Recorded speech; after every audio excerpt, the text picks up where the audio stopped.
So if you're doing your research or just bought the Air 3S, then I'm going to go through absolutely everything in this video, from fixing the props, charging the battery, going through how to fit the ND filters, which ND filter to use, all the features on the RC controller, how to set it up, how to program the buttons, and how to use tracking, quick shots, MASTERSHOTS, cruise control, and the best settings to use for video and photography. And we're going to do it all out in the field so you can see actual examples of all of that.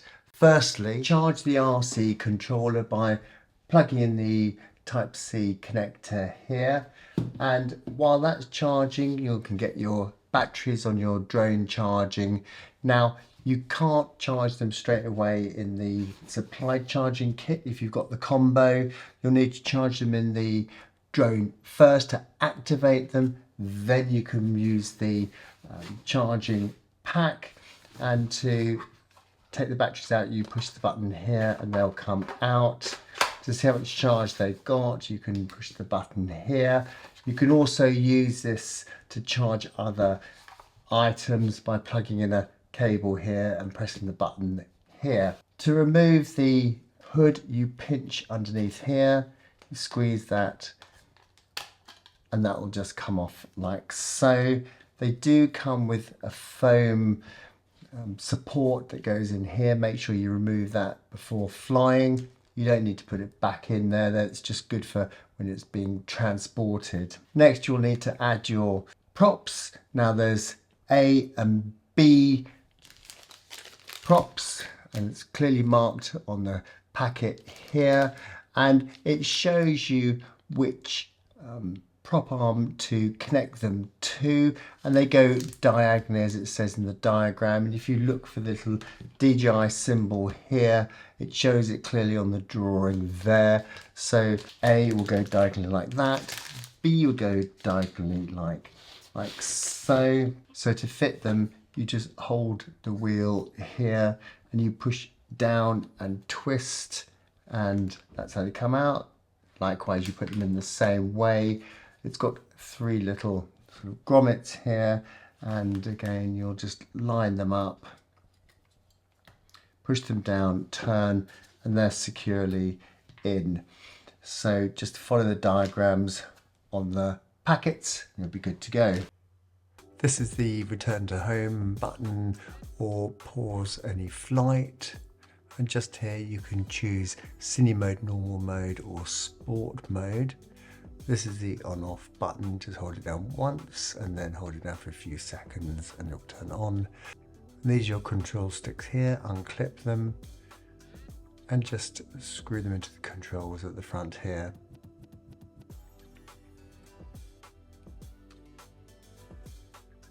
Lift up the antenna and just aim them at the aircraft.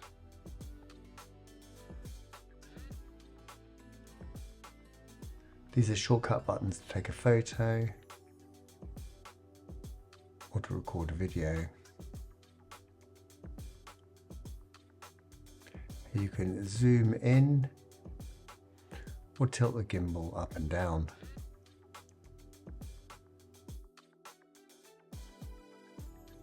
And here you can buy these as accessories to attach a lanyard. This is where you put your micro SD card. To turn the RC controller on, you just click once and then hold it down till the lights light up, and then let go, and this will now fire up. And it will go through the usual startup of selecting your language, taking you through a few startup modes. Obviously make sure you've already set up your DJI account so you can put your link account details in there and just link that together. Once you've gone through setting your language up, just come and connect it to the Wi-Fi by swiping down twice. Now if you want to do screen recordings, you can do that here just below the Wi-Fi connection. On the left you can explore your SD card as well if you want to check any files or videos. And you'll see the Wi-Fi connection at the top. Just hold your finger down and it will take you through to your Wi-Fi settings, connect it to your Wi-Fi, then go to Profile and connect it to your DJI account. Then drop down to Settings. And on the right hand side it says check for firmware updates. So do that and do the firmware update. Then go over to Storage. Put in an SD card here. Then click on SD card so that all the recordings will go onto the SD card, even though it does have the internal storage 48GB. Now you want to connect your drone. So we do this by going to Connection Guide, scoot along to the drone you're connecting, just tap on that and you'll look for the aircraft, and you'll now need to bind the two together.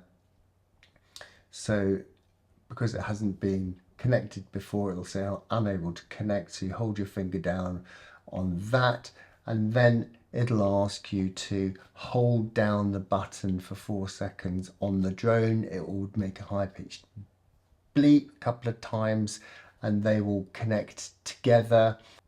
So then you'll be able to go into your camera view. Now if you go to the top 3 little dots, and if you go over to About, you can do aircraft firmware, check for updates there as well.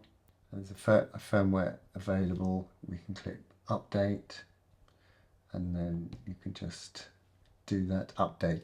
When you first buy them, you will get an immediate update required, so definitely do this process. And especially at the moment when they're new out, they're doing a lot of updates, so just be aware of what they're doing and always do a test flight after doing these updates. And then go over to Control and you can see button customization, and this is where we can change what the C1 and C2 buttons do under here that will affect what we do when we're flying the drone.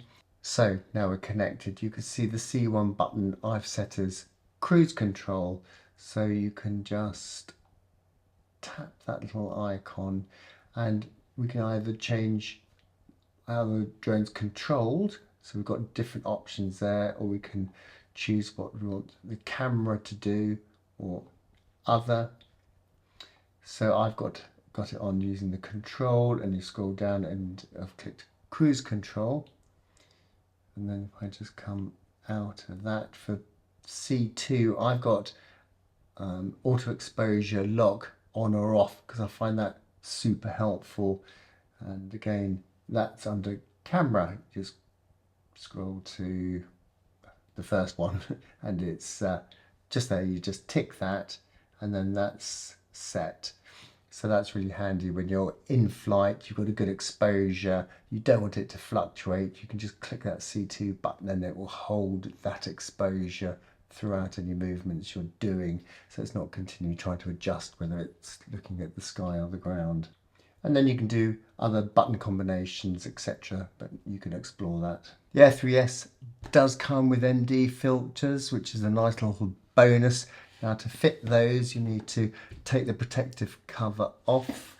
So you take hold of the gimbal and you just turn and pop that off. Again, there's 4 little grommets there that just click into place. Take your ND filter, make sure you've got it the right way up, and you'll just do in reverse, put it on, twist it, and that's that now fitted. Now to choose which ND filter you want, I'm just going to do a very quick explanation. So I've got my light meter reading, so I've set the ISO at 100 and we know it needs to be at f2.8 because that's what the fixed focal length is. So then this is telling me, let's say that was about 400 of a second shutter speed. So to work out which filter you use, you would move it 1 stop up or down. Now to move it 1 stop, if you double your shutter, let's say from 50 to 100, that's 1 stop. from 100 to 200 by doubling it. That's another stop. And likewise, to reduce it a stop, you do a similar thing. So if I'm shooting at 25 frames a second, 180 rule says I want my shutter to be 1/50th. So I would need to reduce this from 400, halving it to 200, halving it again to 100, halving it again to 50. So I've got to come down 3 stops. Now what's 3 stops?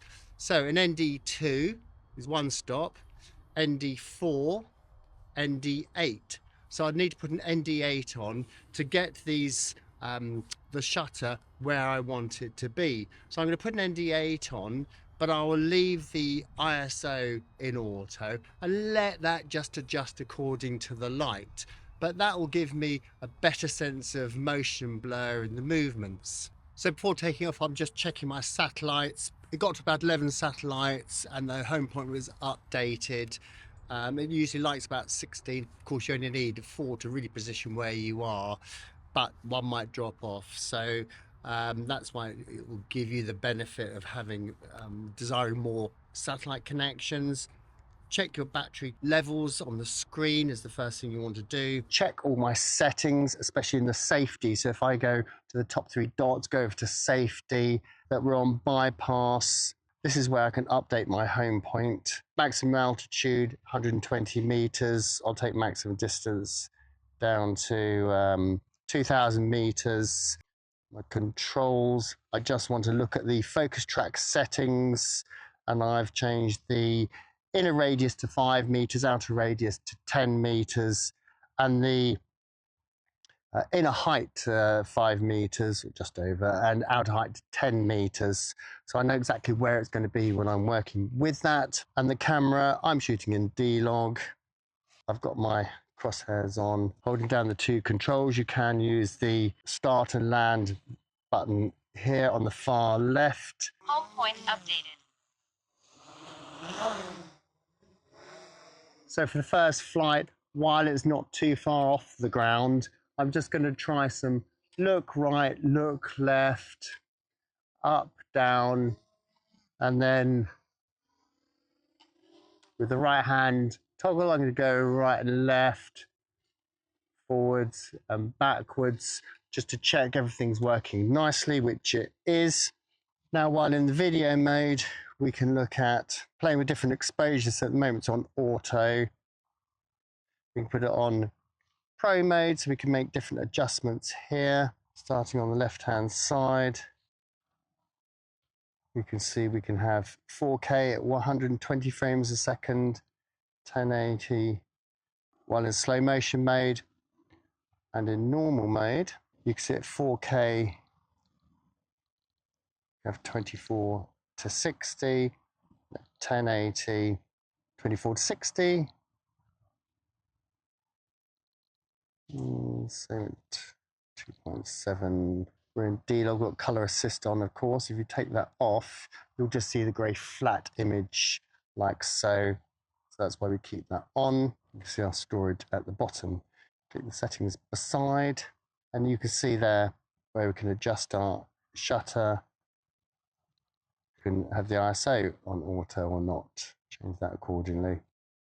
And then you can have the EV compensator. So if you genuinely want to brighten the whole image up from its automatic settings, you can put that as a plus or minus. And then we're just going to go through the different video functions, and then we'll go through the different photography functions. So looking on the screen now, you can see the far left, it's got focus tracking enabled.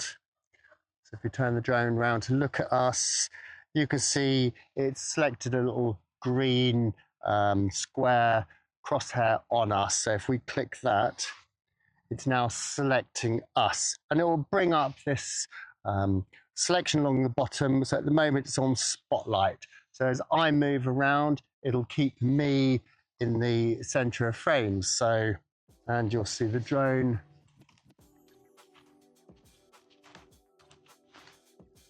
will just track me like so. Now, if I fly it around,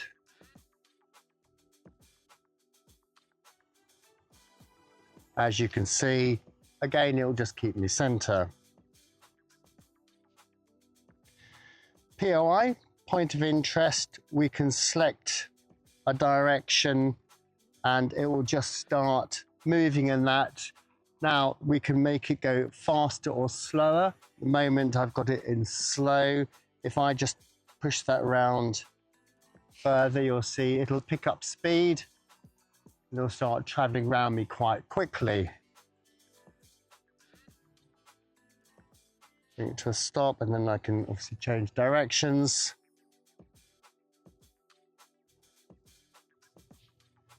And then I can stop that motion there. I can now click active track. Now you can minimize or bring up that wheel. And now I can have it following me, or in front of me, or behind me, from the right or from the left. So for example, it's on my right at the moment. I'm just going to tap on the right.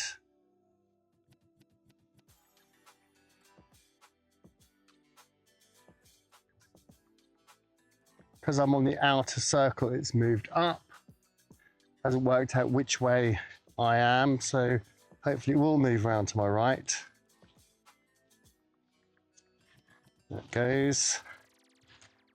And if I click on the inner circle, it should move closer and slightly lower. And let's see what happens if I turn round.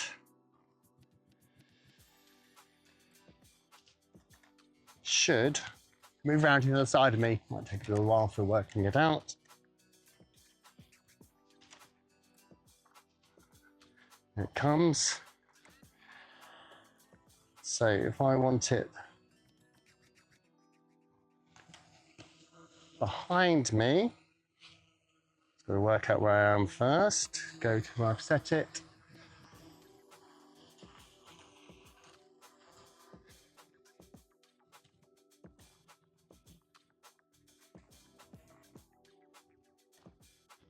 It's still trying to work out where is behind.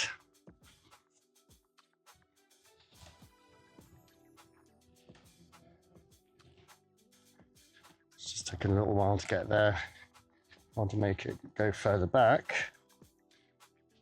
I'll follow from behind, it will do that. Let's put it in front of me. And close to, slightly lower down. It comes round. There we go. Now let's bring it round to the side. As I walk back.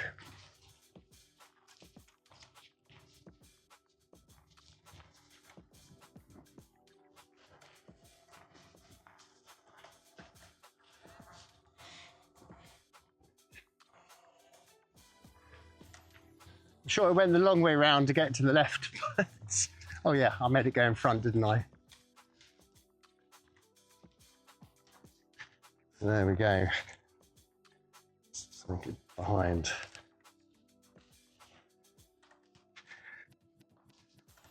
I can just tap on it instead of drawing, and it will just come in behind me. So of course it does have also this free tracking where it will take a series of active track shots. So if I just click auto, movement enabled.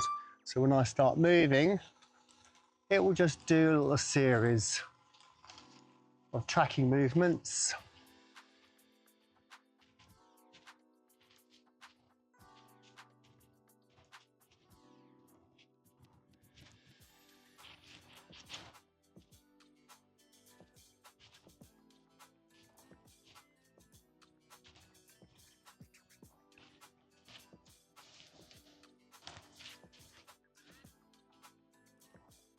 And this could be really nice when you want to just pop it together in your content. It's just giving you a nice variety.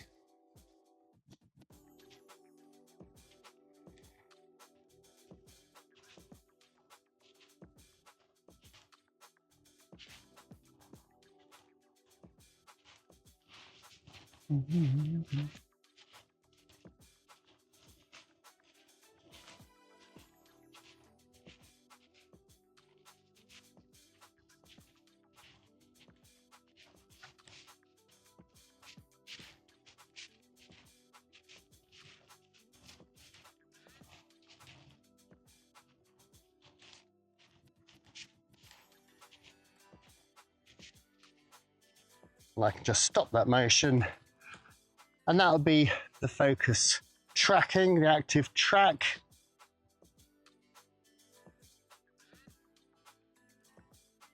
And we can look at waypoints. Now we can bring up waypoints here. So let's put it into position where we want to do our first waypoint. We'll make it go across us. And I'm going to hit my C1 button and say, my first waypoint. I'm going to bring it over me, and I'm going to make that a point of interest, and then continue flying it. I'm going to make that my second waypoint. So now what we need to do, go to our waypoint 1 and say, this is where we're going to start recording. And then we're going to go to waypoint 2, and this is where it's going to stop recording. If we go to our point of interest, bring that up, where it says altitude, we turn that to 0, that's going to make it look at me. Point of interest, apply that to all, updated. So that will make it always look at us. And I'm not recording on the drone at the moment, so you can see this in action. We'll go into position. The gimbal should always be looking at me.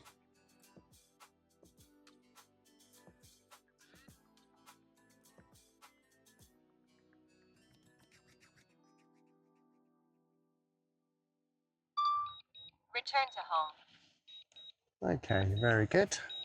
We'll just cancel that. We can also tell it what we want it to do at the end of the flight, whether it's hover in place or the return to home. It won't go to 70mm while you're recording. So you have to turn the recording off, and then I can hit the 3 at the top, which now there we have the 70mm lens. Now I can press record. I can take record off. Same shot at the 24mm lens. You can really see the difference there, can't you?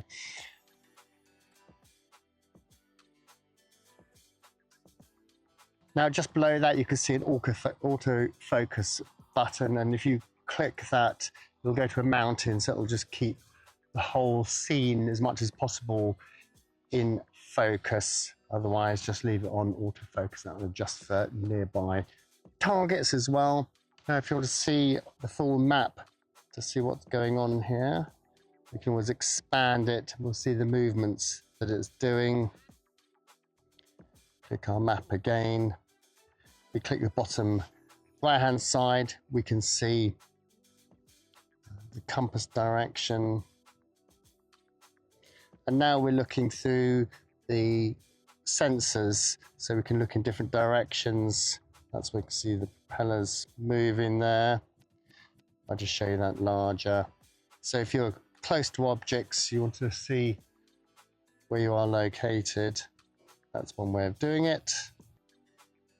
Just to the right hand side above the record button, we're in video mode, so we've got the slow motion mode here as well.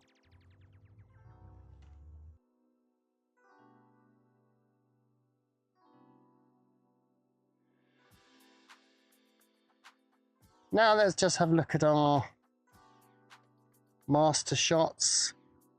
So we'll select our subject. Now of course you can set all different parameters here for this. and selecting here the width of the movement, the length away from you, start point, location, etc. So we're just going to start. This will just take us through a series of auto movements. It's quite nice that this just gives you a handful of creative shots to select from for your video production.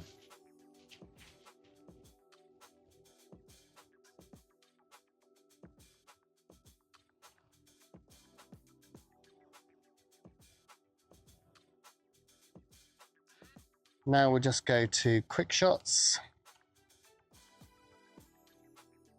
And here you've got a series of droney, rocket, circle, helix, boomerang, and asteroid. So let's quickly go through those. The droney. Select ourselves. 3, 2, 1. And this will just pull up and away, and just to give a nice shot of us. And of course you can do this on the 70mm lens as well.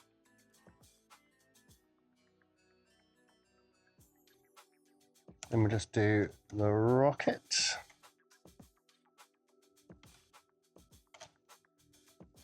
3, 2, 1. So I'm starting quite low here, 5 meters off the ground, so that you get a nice sense of this pulling away. Circle. 3, 2. So this time the 70mm lens was greyed out. Doesn't look like we can do that with the 70mm lens. Now it's nicely cruising around us. Selected helix. I can choose here whether I want it to go right or left. Maximum radius that I want it to do, 10, 20, 30 meters up to 120 meters. Have we go right or left. We can have it on the 70mm lens if we won't. I'll just keep it wide, I think, for this. Select target. Radius 120 meters. 2, 1.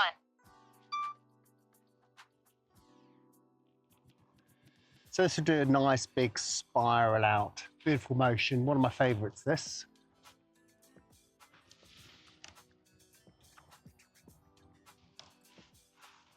Really shows off the scenery. Now we can do the boomerang. Select the target. We can select direction again. Don't have the 70mm lens this time. Closer. 3, 2, press start. 1. And let's watch it take off. Again, a lovely little elliptical motion, which looks fantastic. Now everyone's favourite, an asteroid. Watch it put up and away. So it's quite nice to start this reasonably low and close. It will just create that little mini world. We'll take a series of images at the top, stitch it all together. Kind of using the same technique at the top, but it does a sphere in photographic mode. Drop into hyperlapse. Now we've got a whole load of options within hyperlapse. We can free fly it and it will just take lots of series of images, stitch them together and do a hyperlapse. Or we can circulate something, we can create a course, or do it via waypoints. So let's just fly over. I'll use the long lens where we can see some movements of cars or something, but be well away from them. And we'll just give an example of that. We can start and we'll just gently move to the left with the controls.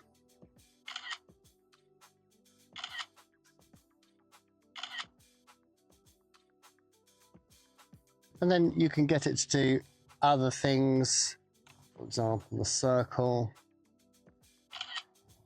and so forth. That would go through a complete 360 and create a nice hyperlapse for you. The details of this, I'll do another video because otherwise this will take a long time to go through all this. So then let's just go into PANO mode. And we've got the free PANO as we showed in the previous video. So to do that, you can create your start and end point. So this is our start point. So you use the C1 button as your first frame, and then you can create your last frame as your end position, and then you can just click start, and it will take that series of photos.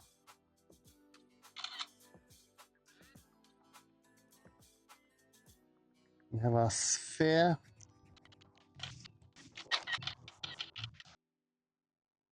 Now those are great used to upload to Google and Facebook, and they're 360 images that you can scroll around with your finger. 180-degree photos. Then we have the wide angle.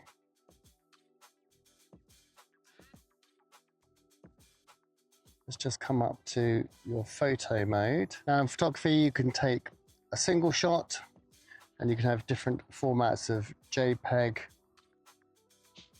or RAW, or JPEG and RAW. AEB will take a few shots and it'll adjust the exposure of each, so you can choose which one you want. So here, for example, we've got it set at 3 shots, and it will just a burst. So again, that will take us several shots. So fast moving objects, that'll capture that. And then a timed shot. If you just hold your finger down on this button here, that will do the return to home. Equally, you could click here and do return to home. If you've got a spotter with you or someone helping you, it's easy to tell them where that button is. And of course, I can hit the pause button, that will stop the return to home.